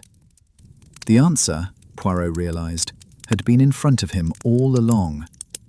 He returned to the main stage area and examined the props table more carefully. The goblet was still there, still containing traces of the coloured water that Mrs. Harmon had prepared. He had it tested again and the results confirmed what he now suspected. The goblet contained no poison at all. The cyanide in its residue, found in the original analysis, must have been transferred there after Carlotta's collapse. Perhaps when she dropped it as she fell, her contaminated saliva mixing with the liquid inside. The poisoned goblet had been a red herring. The real murder weapon was the flask, and the flask pointed to a very different killer than he had originally suspected. Chapter 9. The truth emerges. Poirot assembled the suspects in the green room of the Opera House the following afternoon. Inspector Jameson stood by the door, ready to make an arrest once the guilty party was identified. The atmosphere was tense, the air thick with anticipation and dread. "Ladies and gentlemen," Poirot began, "I have asked you here because I have solved the mystery of Madame Carlotta's death. I know who killed her, how they did it, and why. What remains is only for me to explain my reasoning and for the murderer to face justice." The assembled suspects stirred uneasily. Violet Blackwood clutched the arm of her chair, her face pale. Marco Cellini stared straight ahead, his expression unreadable. Sir Reginald Harper mopped his brow with a handkerchief. Dr. Sinclair stood near the window, his medical bag at his feet. And in the corner, watching everything with sharp eyes, sat Lady Catherine Pemberton, who had recovered sufficiently from her illness to attend this gathering at Poirot's specific request. "Let me begin by explaining what actually happened," Poirot continued. "We assumed, based on the evidence, that Madame Carlotta was poisoned through the prop goblet she used during the performance. This assumption was logical, but incorrect. The goblet was never poisoned. The cyanide traces found in its residue were the result of contamination from Carlotta's own body as she collapsed." "Then how was she poisoned?" Inspector Jameson asked. "Through her personal flask, a silver container she kept in her dressing room and used throughout performances to fortify herself with brandy. Someone introduced cyanide into this flask, knowing that Carlotta would drink from it multiple times during the evening. The poison accumulated in her system gradually, finally reaching fatal levels during her performance of Vici d'arte." "But who could have poisoned the flask?" Sir Reginald demanded. "Only Carlotta herself had access to her dressing room." "That is not quite accurate. Carlotta's dressing room was locked, yes, but several people had keys or could have obtained access. Her dresser, who prepared her costumes. Dr. Sinclair, who visited her before performances to check on her health, and..." Poirot paused, letting the tension build. "And her understudy, Miss Violet Blackwood, who, as Carlotta's professional shadow, was intimately familiar with all her habits and routines." Violet gasped. "You're accusing me? But I didn't. I never." "Please, mademoiselle, let me continue." Poirot held up a hand to silence her protests. "I considered you as a suspect, yes. You had motive. You had been waiting for years for a chance to perform the leading roles that Carlotta claimed for herself. You had opportunity. You knew about the flask. You knew Carlotta's routines. You could have found a way to access her dressing room. And you had the temperament, the burning ambition that drives artists to extremes." "But I didn't do it." "No, mademoiselle, you did not. Because the poisoning of the flask required not only access and opportunity, but also knowledge. Specific medical knowledge about poisons, their effects, and the precise dosages needed to achieve a desired result. You are a singer, not a physician. You would not have known how to calibrate the dose to ensure that Carlotta died during the performance rather than before or after it. Then who? Marco Cellini's voice was hoarse. Who had that knowledge? Poirot turned to face the man standing by the window. Dr. Sinclair, the company physician, the man who had been supplying Carlotta with morphine for 2 years. The man who visited her dressing room before every performance, and who knew about her flask and her drinking habits. The man who had the medical expertise to prepare a precisely calibrated dose of cyanide. Dr. Sinclair's face went white. This is absurd. I was trying to help Carlotta, not kill her. The morphine was to manage her pain. She had chronic vocal strain, damaged her voice years ago, and never fully recovered. I was keeping her performing, keeping her career alive. You were keeping her dependent on you, Doctor. Keeping her in your power through her addiction. But recently, something changed, did it not? Carlotta decided to break free. She was going to expose you, to reveal that you had been feeding her addiction, that you had been using your medical authority to control her. She was going to destroy your career as thoroughly as she destroyed everyone who crossed her. You have no proof of this. I have the letter she was planning to send to the medical council. It was found among her papers this morning. A detailed account of your relationship, complete with dates and dosages. She was going to ruin you, Doctor, and you decided to ruin her first. The room had gone completely silent. All eyes were on Dr. Sinclair, whose composure was visibly crumbling. She deserved it, he said, finally, his voice barely a whisper. You don't understand what she was like. The way she manipulated everyone around her, used them and discarded them when they were no longer useful. She would have destroyed me without a second thought. I had given her 2 years of my life, risked my career to help her, and she was going to throw me away like garbage. So you killed her?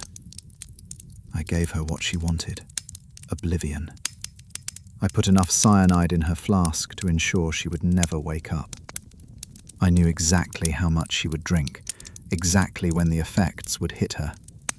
I timed it perfectly, so she would die on stage, in the middle of her greatest performance, in front of all the people who had worshipped her.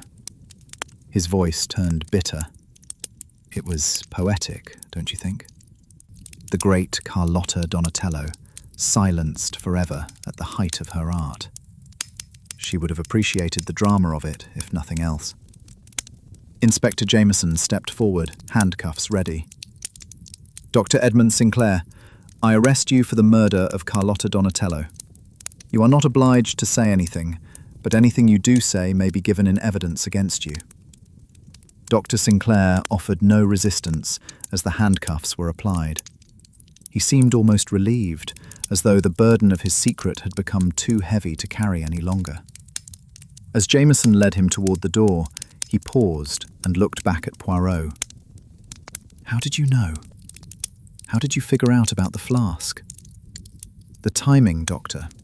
The symptoms of cyanide poisoning should have appeared within minutes of Carlotta drinking from the goblet, but she performed for nearly an hour after that scene, showing no signs of distress until the very end. That told me the poison must have been administered earlier through a different method, a method that allowed it to accumulate gradually in her system. The flask was the only possibility that fit the evidence.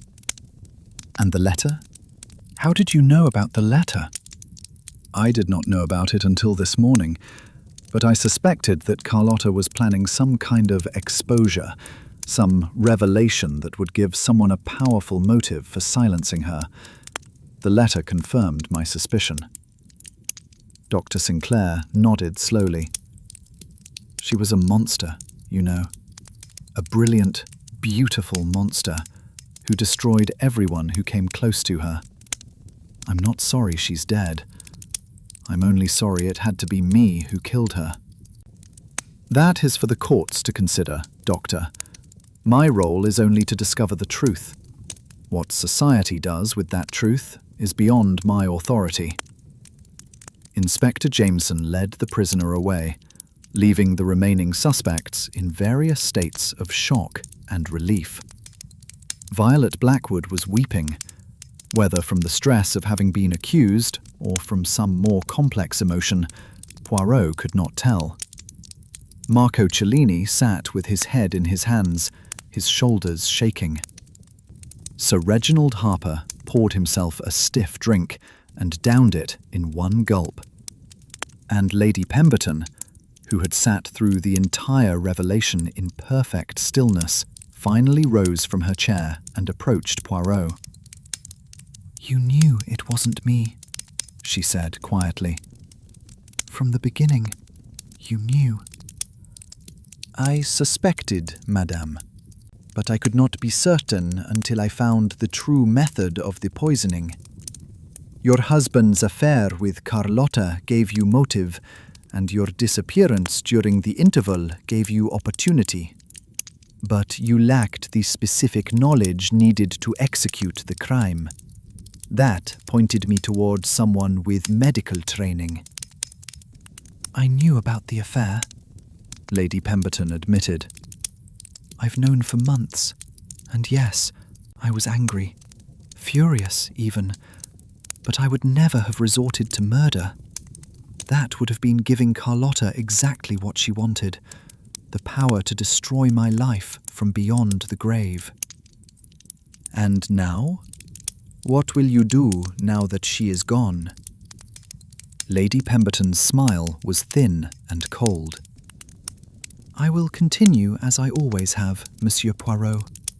I will maintain my position, protect my reputation, and ensure that my husband's indiscretion does not become public knowledge. Carlotta is dead, but the scandal she threatened remains alive.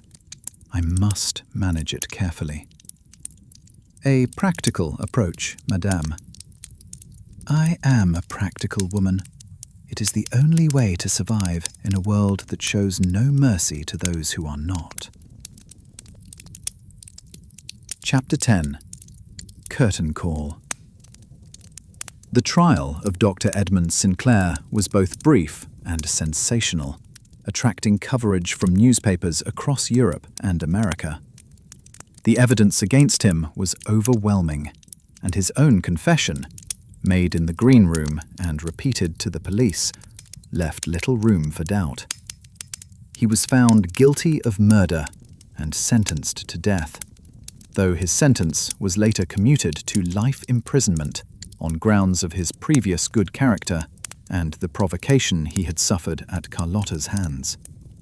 The Royal Imperial Opera Company recovered from the scandal more quickly than Sir Reginald Harper had feared, though the recovery required considerable effort and the expenditure of significant resources to repair the institution's tarnished reputation. Violet Blackwood stepped into the role of prima donna and proved, as Poirot had suspected she would, to be a singer of genuine talent and artistry, whose performances rivaled, and perhaps even surpassed, those of her legendary predecessor. Her debut performance in Tosca, the same opera that had marked Carlotta's final and fatal appearance on any stage, was a triumph that critics hailed as the emergence of a major new talent, and she went on to establish herself as one of the leading sopranos of her generation, singing at opera houses throughout Europe and America.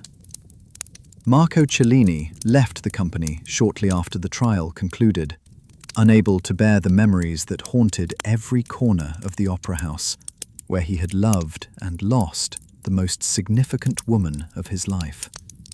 He relocated to Italy, returning to the land of his birth, where he continued to perform for several more years in smaller venues that did not carry the weight of painful associations.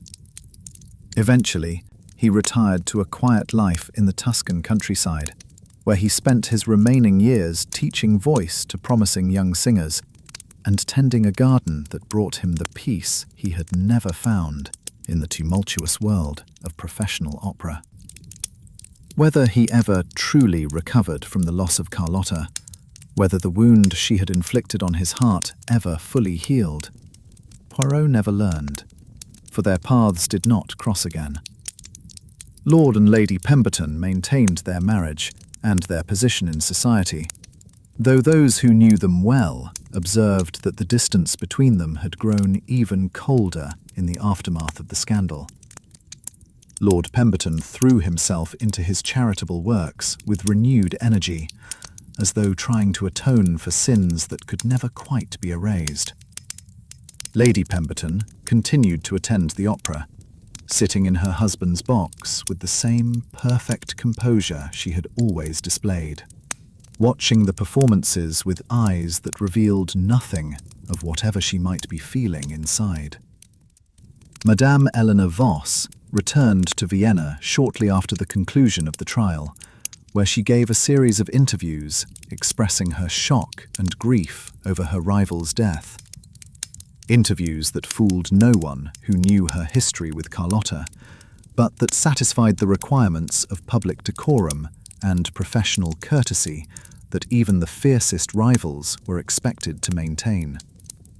She continued to perform for another decade, her voice remaining remarkably strong despite her advancing years, eventually retiring to a villa on Lake Como, where she lived out her remaining years in comfortable obscurity, surrounded by the mementos of a career that had spanned 4 decades and 3 continents.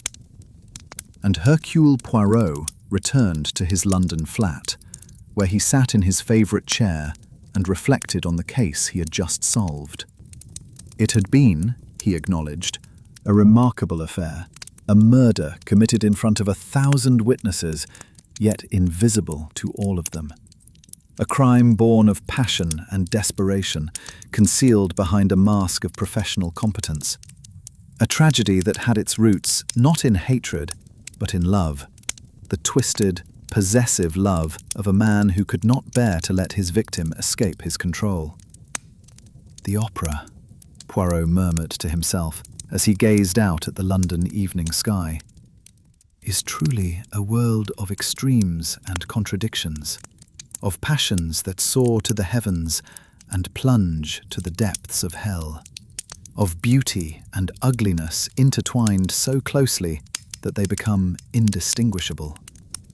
It is no wonder that such a world breeds tragedy. The only surprise is that it does not breed more. He rose from his chair and moved to the window, looking out at the London evening. Somewhere in the city, the Royal Imperial Opera House was preparing for another performance.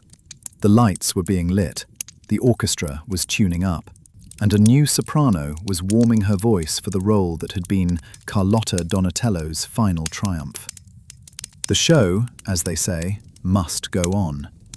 And it would go on, tonight and tomorrow night, and every night thereafter, as long as there were audiences who craved the transcendent beauty of the operatic art, and performers brave enough to bare their souls upon the stage. The death of one singer, however magnificent, could not silence the music that had enchanted humanity for centuries and would continue to enchant for centuries more. But somewhere in the shadows of every opera house, Poirot knew, other dramas were unfolding, other passions building toward other tragedies, other jealousies festering beneath the surface of professional courtesy, other ambitions waiting for their moment to strike. The opera might be a world of make-believe, but the emotions it portrayed were all too real. And where there were real emotions, love and hate, desire and despair, hope and bitter disappointment, there would always be real crimes waiting to be committed. He turned away from the window and reached for the evening paper, its headlines screaming about the sensational murder at the Royal Imperial Opera House. Tomorrow, perhaps, would bring a new case, a new puzzle for his grey cells to solve, a new labyrinth of human motivation to explore. But tonight, he would rest and remember and reflect on the strange and terrible journey that had begun with a dying aria and ended with a murderer in chains. The curtain had fallen on the mystery of death at the Opera House. But for Hercule Poirot, the performance was never truly over. There was always another crime waiting in the wings, another truth to be uncovered, another villain to be unmasked. The world of the opera, he reflected, was a microcosm of human society itself, a place where beauty and ugliness existed side by side, where passion could inspire greatness or drive men to destruction, where the masks people wore concealed depths of emotion that could burst forth at any moment in triumph or tragedy. Carlotta Donatello had been both a product and a victim of that world, destroyed by the same forces that had created her.